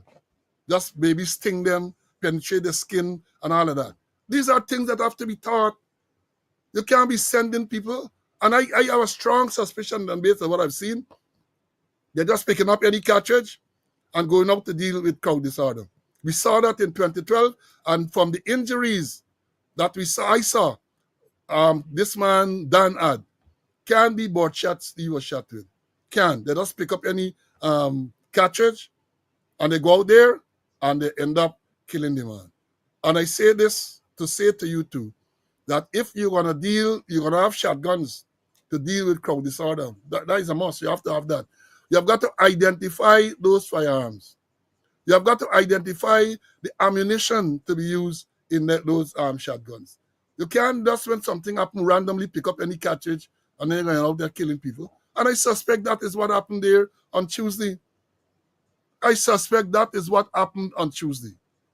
So, folks, we await the outcome of the investigation.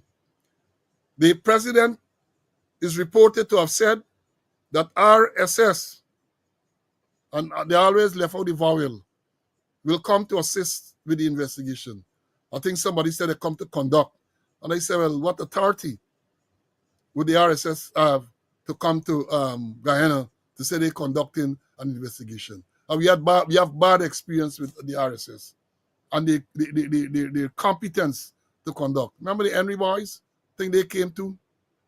Remember the incident with paper shorts when they said the RSS don't come to review the allegations made by Boston? What happened there? What happened there? So them coming again don't inspire confidence in me, right? I believe it's an attempt again to cover up. It's an attempt to cover up. They brought in the RSS to review the investigation in the paper shorts murder, and they claim, the Minister of Home Affairs, and the Ministry of Home Affairs rather, claim that the man submitted a report, which they had said would have been made public.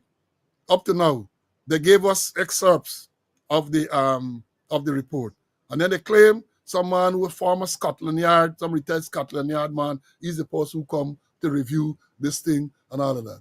So that is the whole story. Yeah, Graham, you can't go out there with any long barrel shotgun in a crowd, because the longer the barrel is, the more lethal the weapon is, right? Especially at the same range. Let me qualify that. So if you shoot a 30-inch barrel shotgun at, let's say, 20 yards, and you shoot a 36-inch barrel shotgun with the same cartridge at the same distance, the longer barrel is going to be more deadly, right? The longer barrel will be more deadly. So we await the outcome of this investigation. As I've said, I have no confidence that the RASS can do a competent investigation. Other people have commented on that. That is my view, that they cannot do a competent investigation. Now, let me show you all this one here too. I have seen some, look, I saw a video yesterday. I mean, this thing in Linden is serious, but some of the things you see, you gotta laugh. You gotta laugh, right? Fillmore is not spiral because a shotgun ain't got no spiral. Shotgun ain't got spiral. Understand this? Y'all talking to an expert, you know. Shotgun does not have spiral. A shotgun is a smooth barrel. So when those pellets exit the barrel, that is why they got no long range and so on. Because spiral is what gives pistol, rifles, revolver little distance. They give it the velocity, right? But shotguns don't have spiral, right? Now let me move on to tell you, as I've said, you see some of this video, this all in Linden thing, people died.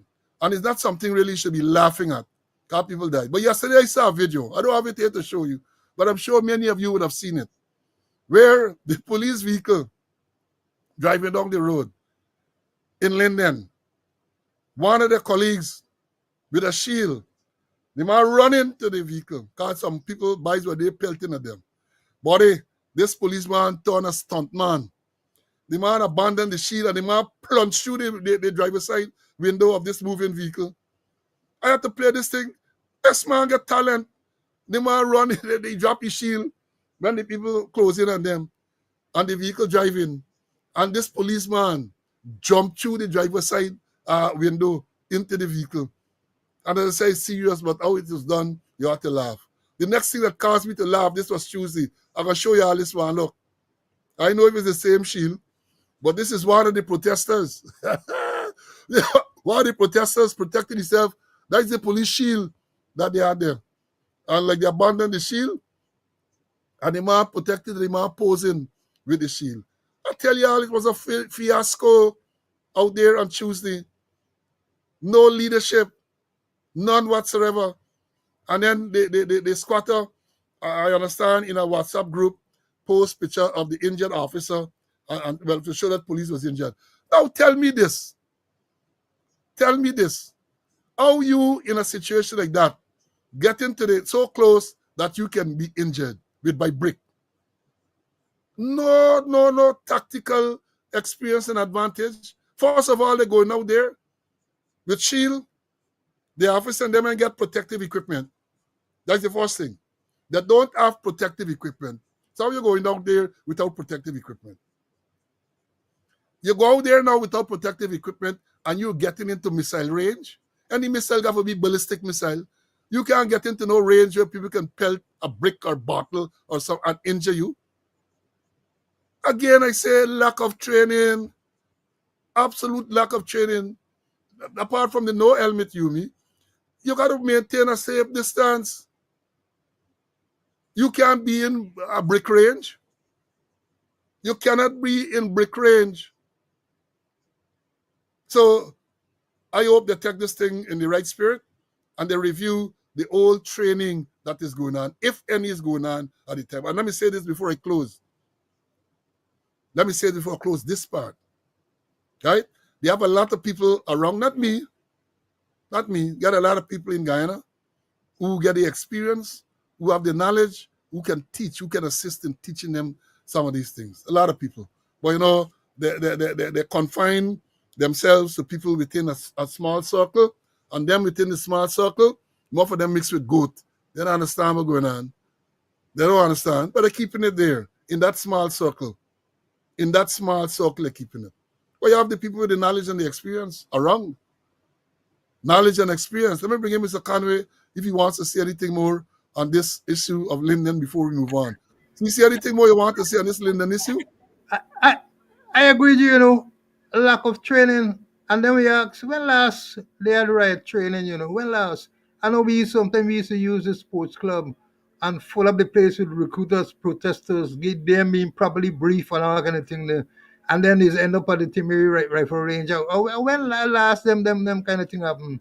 And then, with with the president talking about RAS coming in and investigate. You know, for me, high time now, instead of the police try to build capacity, they outsourcing like how the government outsourcing thing. Police should be able to build capacity in terms of the training and the thing, but they outsourcing. But forensic they I know we come yet some retired forensic expert from India coming to set up the forensic department properly. So part of the indigenizing the Guyana police force, they was able to build capacity, send out people overseas, send them to Scotland Yard, send them to FBI, send them elsewhere, send them to European Union, so that they can have proper training. Another 1 week thing where they send them to India or a couple days and hear their training. Send them to be intensified training. That's what they need. But they're not doing. And then you election coming up. Long in advance that the election is due this year. Since last year, they should have done do the training and do a lot of rehearsals and all that kind of thing there. And it's evident in Linden, hey, that didn't play out at all because they all look inexperienced. Imagine a man collect a shield and shielding himself from the police. Oh crap! Oh crap! Oh goodness gracious! What's going on with the guy in the police force? I don't know what's going on. But see, you talk about overseas training. They're sending people for overseas training when they come back. They're not putting them in the area which they're trained. We have the person in charge of what they call the academy now. Spent about 5 years in Russia doing forensic. Did well in the course. Came back, never put in that area. So having the overseas training is one, but then you got to make sure that the training that they acquire is utilized properly. Not bring them back and put them somewhere else. SEC, you can't That, bring that, them and put them somewhere else. That's true. And I talk about the forensic person. I talk about the woman who was 5 years in Russia doing forensic science and come back and she got on training. And she had no training background. She has none whatsoever. She green more than the grass at the police sports club there. But she's in charge of training. And then the forensic people.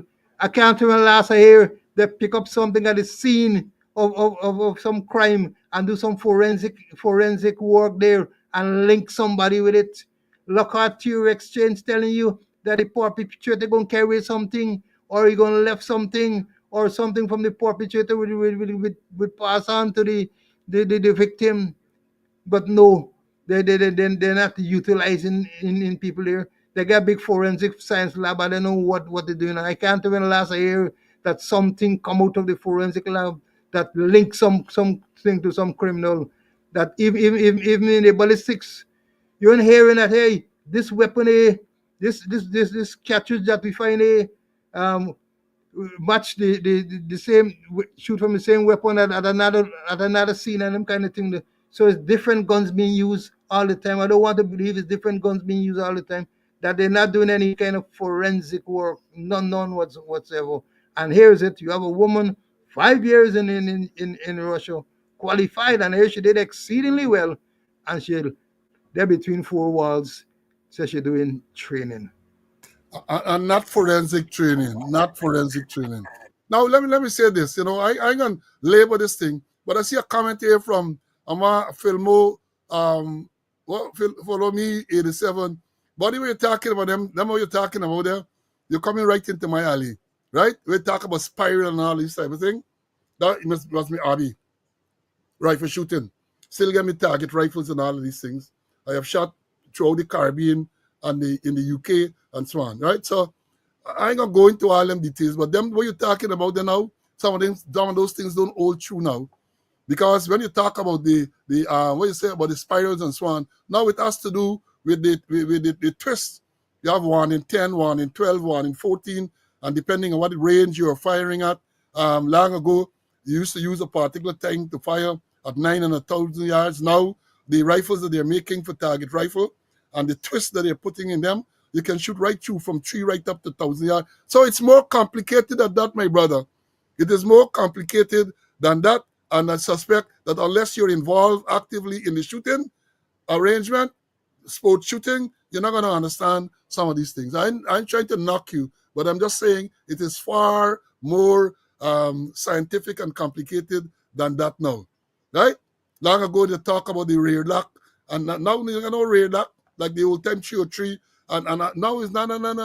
The science gone further than that, and with the bullets and all of that. I ain't gonna talk much more about that now, but there's much more than that. Now let me move on.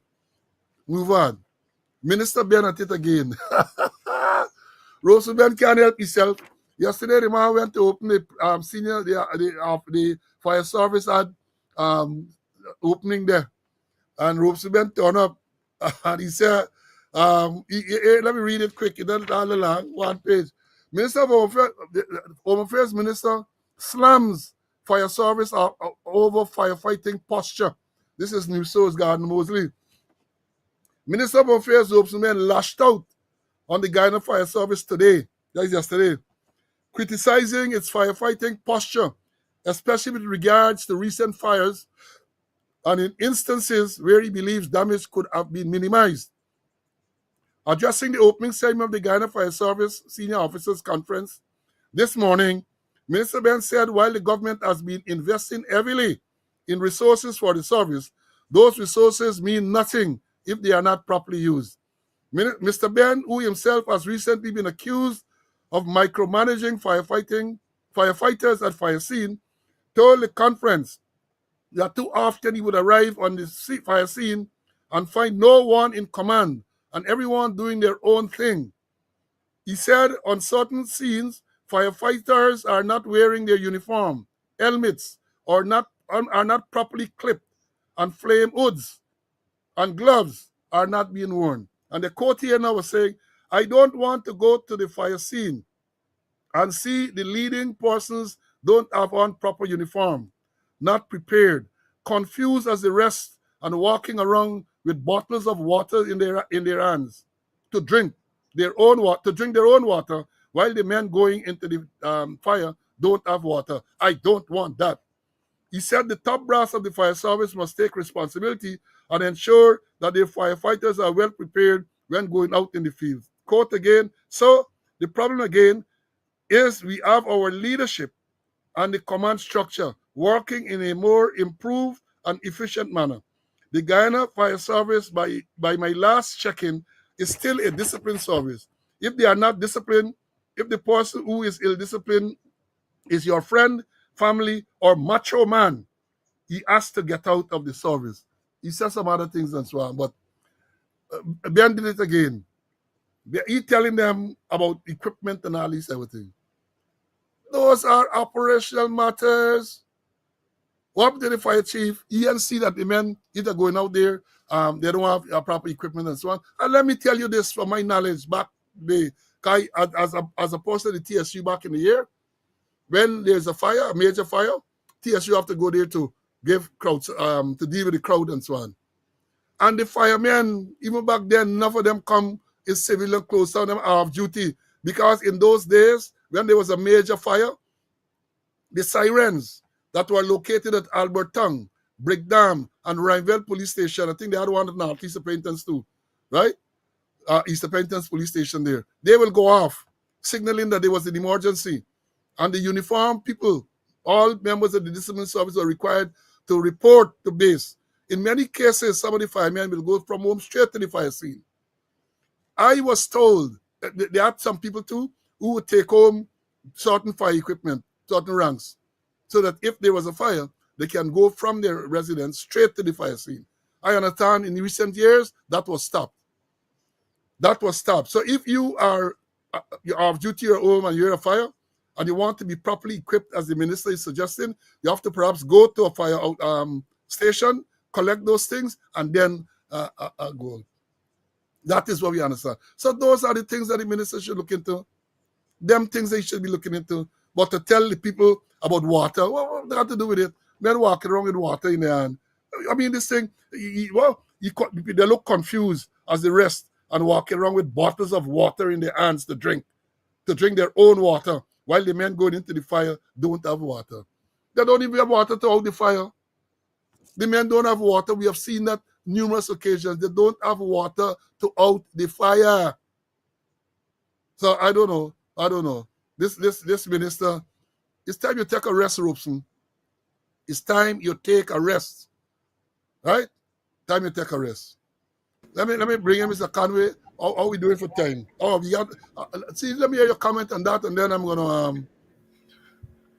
Well, that Next. nonsense is expected from the minister, man. You don't. It doesn't make sense. We saying, and as you mentioned too, that what the minister really, what the minister doing at the scene?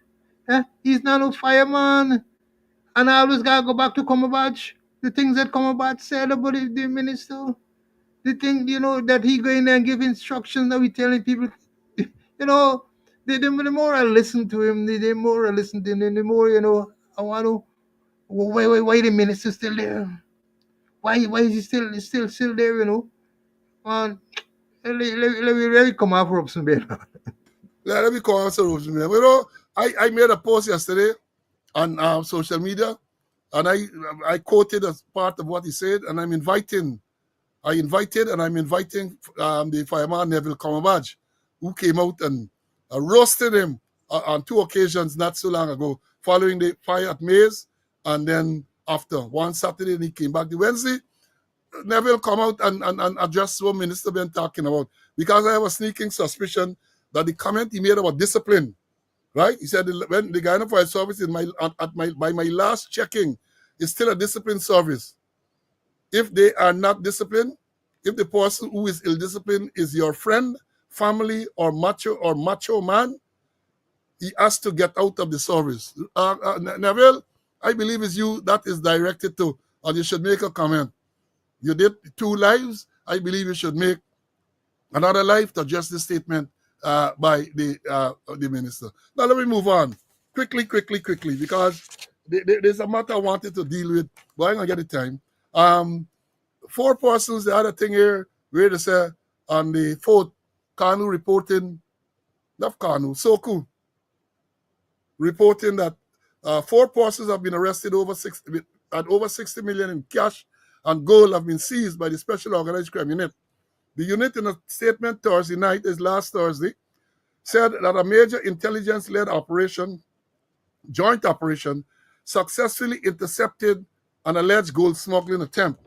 Acting on credible information, SOCU officers detained 4 individuals, two Brazilian nationals, one Cuban national, one Guyanese. SOCU also seized a large quantity of gold, valued over 30 million, and over 31 million in cash.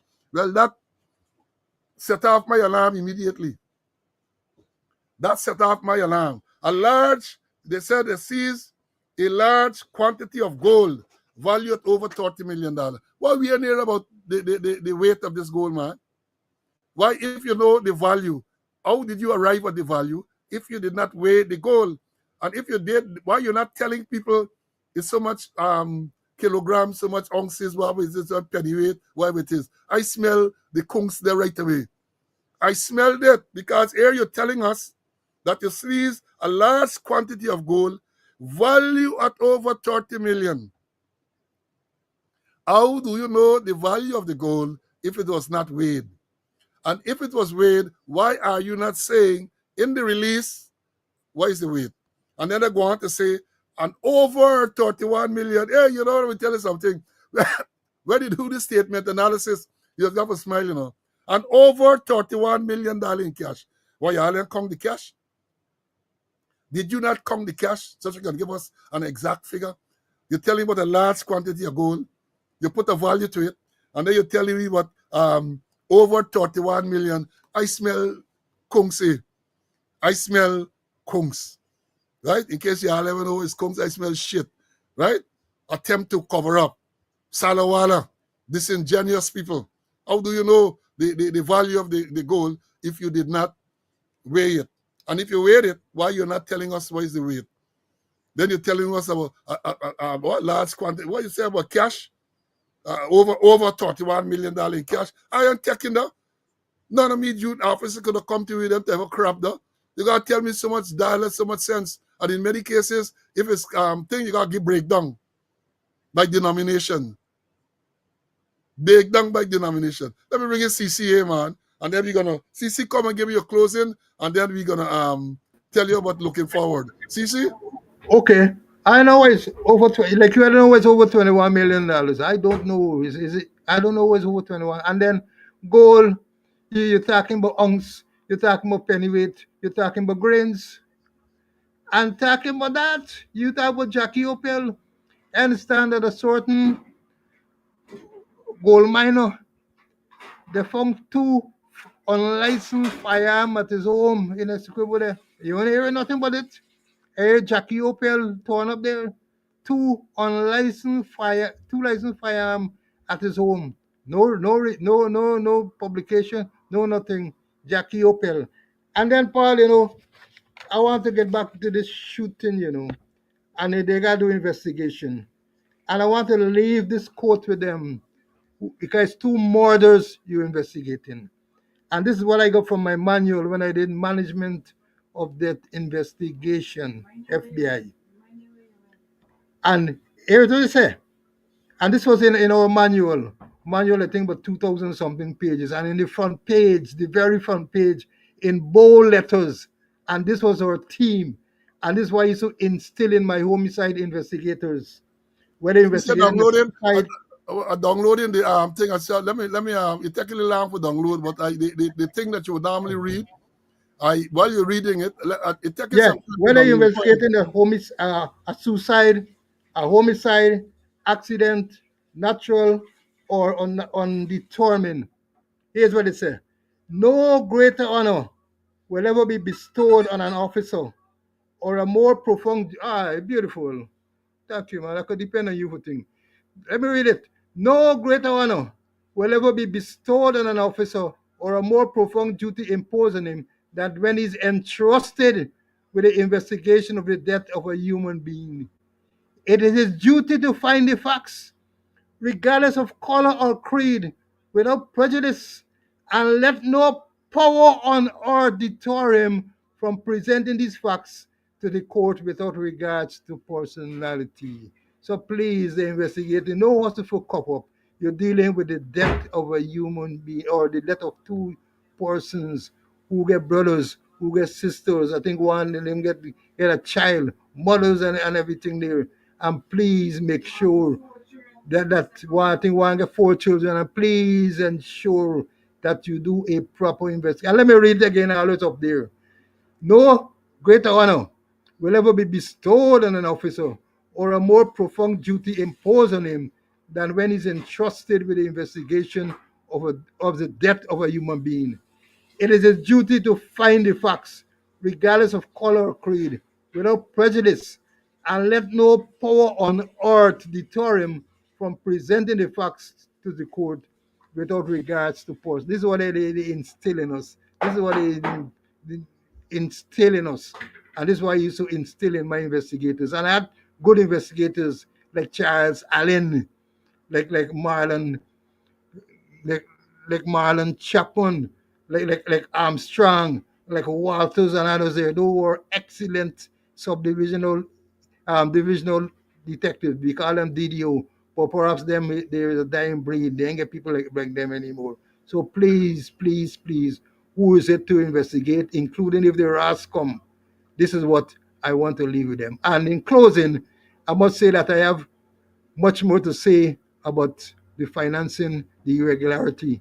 For every episode, I'm going to put out my financial statement because I've seen much more than what we put up there. I've heard much more than what we put on there. Right, thank you, my brother. Thank you, thank you. I know, again, I say condolences to you on the passing of your brother. And Thank you. yeah, well, I know you're And gonna. forgetting my manners, and all those who congratulate, who send message of sympathy, who send financial donation to me and otherwise, I wish to say thank you, thank you, thank you. And may he rest in peace. Yeah, yeah, condolences to you and so on. Now, we have so much more to talk about, but time catching up with me. And I know this children say go on and go on. We can't go on forever. One of the things I want to tell you, though, before I give you the look forward, is that a statement was made recently by the, I think it was on the last week, Tuesday, there, Attorney General Anil Nandalal.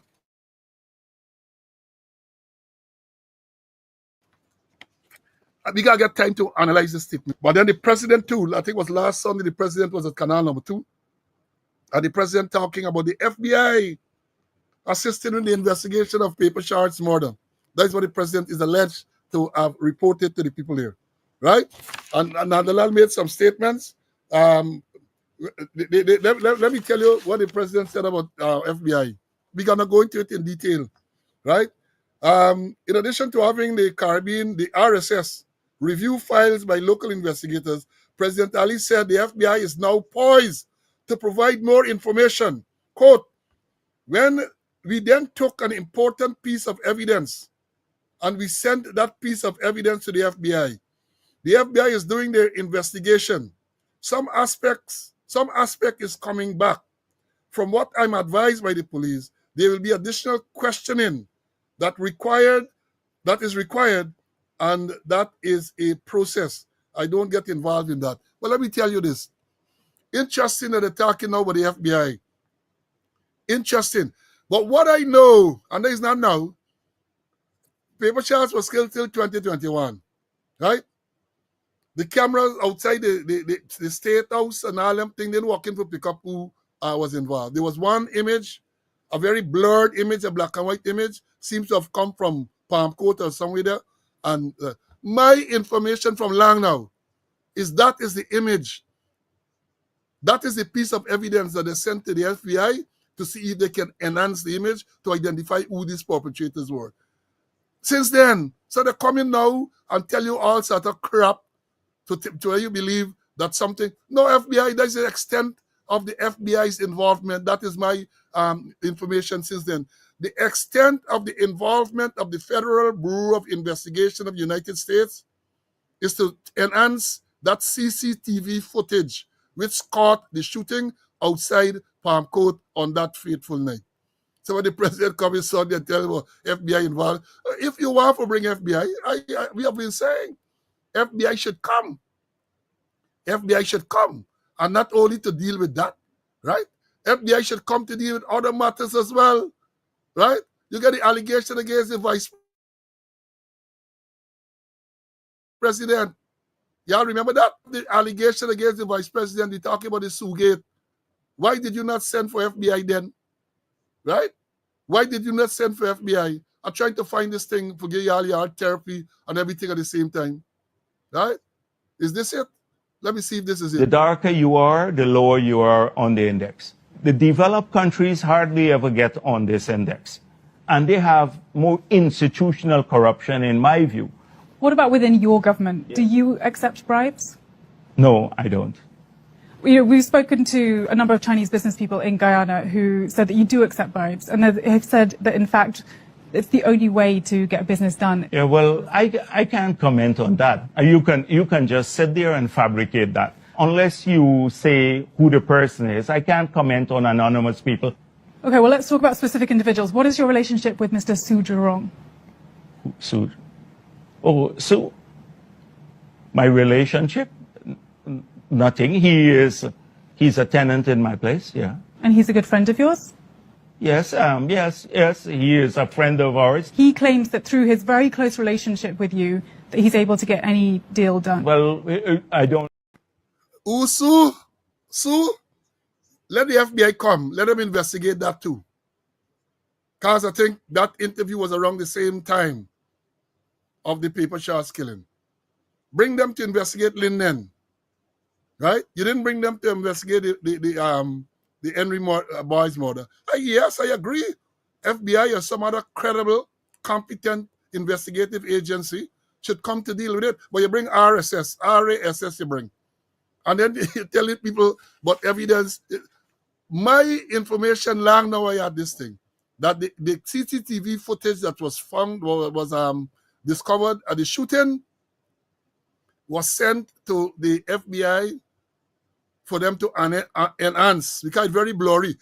You can't recognize vehicle number, nothing blurry, right? So they wanted some technical assistance with that. And my information is that is the extent of the FBI's involvement that the president talking about, to give the impression, now given the impression that the FBI are more involved. I would love for them to be more involved in these investigations. I would love for that, right? But don't mislead people. And I have more to talk about, because the thing is here, time does not permit me to go any further into this whole thing. But I thought I'll read that part to you. And when we come again, we are going to address it some more. Folks, we have had a long morning. Again, the numbers are there for those of you who want to make a contribution to the continued upkeep of this program. You're free to do so. The Zelle, the Cash App number, MMG number for those who are in Guyana are there. And please make your contribution. And we want to thank those who have been contributing over the months, over the weeks. Please continue to contribute. Now, looking forward, as we said, we have to come today, Thursday. We have a lot of stuff left back. We're not going to have any program on Monday, which is the next scheduled day. And that is because, as CC indicated to you, he's traveling to bury his brother on Sunday and is likely to be traveling again on Monday. I too have a very important engagement, and I should have showed you this before. I can show it before I leave. I have a very important engagement which I can't duck out, and that is likely to be an all-day engagement. But we're going to come, just keep in tune, and we're going to come to tell you the engagement. I'm telling you, look, I told you people already. Those of you who live in the tri-state area in New York, on Sunday, there's Sunday coming, the 13th, there is this presentation, IPADA-G, the Independent Decade for People of African Descent. They have a presentation at the Ex-Police Association Club in Brooklyn. It's in, the street is there, 53rd Street between Avenue D and Clarendon, between 3 and 5. I invite you people to show up and to listen to hear what is going on. Speakers listed are Vincent Alexander, Attorney Darren Wade, yours truly is going to be moderated by Dr. Rose October. So please find some time and come and listen to what is going on in the African community in Guyana, please. As I said, apart from that, there's another engagement that I've committed to on Monday. So Monday's a tough day. And a matter of fact, next week is very up in the up for grabs. We'll try our best to give you at least 2 days next week, but as of now, we really can't tell you the exact days. So again, follow, subscribe, and you're gonna get a notification when we find it convenient to come. Because we have a lot to tell you. We have a lot to tell you. When we find it convenient, we're gonna come, we're gonna bring it to you. And you know, let me say this. We stick to a time where we don't clash with people, right? We don't clash. Now you already have programs in the night. You have Dr. Hines, Politics 101. You have Sherrod program. You have other programs, bench cap program. And we don't want to come and compete with no program because we know that many of the students in this class are also, well, I know your students there, but I know you would also attend or you would also view those other programs. So that is the type of, that is what is confining us to particular times and so on. Right? That is what is confining us to the daytime. We want to stay away. We don't want to compete. This is not a competition. This is here to bring you credible, valuable information. We don't want to compete with no one else. Police, Army, GDF, Fire, they are in the competition, as we can see, to smuggle drugs and to be involved in crime. We don't want any competition. Folks, as I said last morning, stay well, and when we meet again, when God spare life, whenever it is, I can't say now when it's going to be, but whenever it is, we'll come again, we'll notify you, we're going to come again and bring you the credible, valuable information. Until then, stay well, bye.